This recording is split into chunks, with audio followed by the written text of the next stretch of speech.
TV shows గురించి మాట్లాడదాం. టీవీలో ఛానల్స్, టీవీలో సీరియల్స్. అప్పట్లో చిన్నప్పుడు అంటే ఓన్లీ దూరదర్శన్ వచ్చేది. దూరదర్శన్ కేబుల్ నాకు తెలిసి ఈటీవీ వచ్చినాయో కొంచెం కేబుల్ టీవీ అవన్నీ వచ్చాయి. కానీ సండే వచ్చిందంటే ఫస్ట్ మార్నింగే లేచిపోవాలి.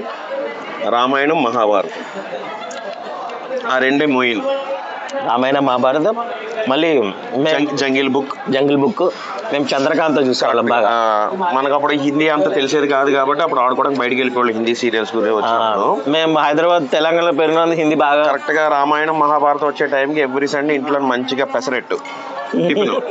ఎవ్రీ సండే ఇంట్లో మెనూ ఏంటంటే pesarattu. Okay, pesarattu super. So ఆ పెసరెట్టు తినుకుంటూ అది పంచదారతో మళ్ళీ చట్నీతో తినేవాళ్ళు కాదు. ఇందులో ప్రిఫరెన్స్ మళ్ళీ ఆ పెసరెట్టు తింటూ ఆ రామాయణం, మహాభారతం చూడాలి. అందులోంచి బాణాల్లోంచి మంటలు రావడం, పెద్దోళ్ళు అయిపోవడం, చిన్నోళ్ళు అయిపోవడం. ఓ ఎంత ఎక్సైట్మెంట్ అంటే ఎక్సైట్మెంట్ అది. అంటే బాణాలు ఫైట్లు ఉంటాయి కదా,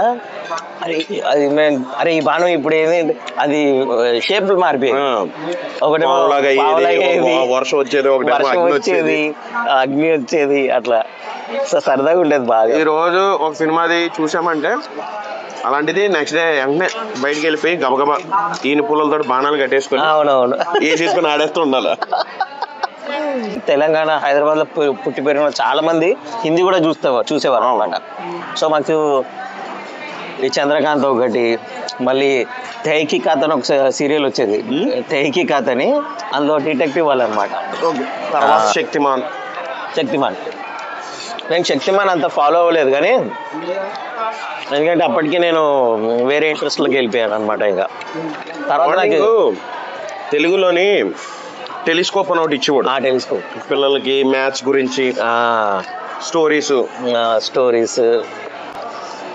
అయితే అది ఎప్పుడు చూసేవాళ్ళు అంటే ఎప్పుడన్నా జ్వరం వచ్చి ఇంట్లో ఉంటేనే చూసేవాళ్ళు. ఓకే, ఎందుకంటే స్కూల్కి వెళ్ళిపోయిన తర్వాత వచ్చేది అది. ఓకే.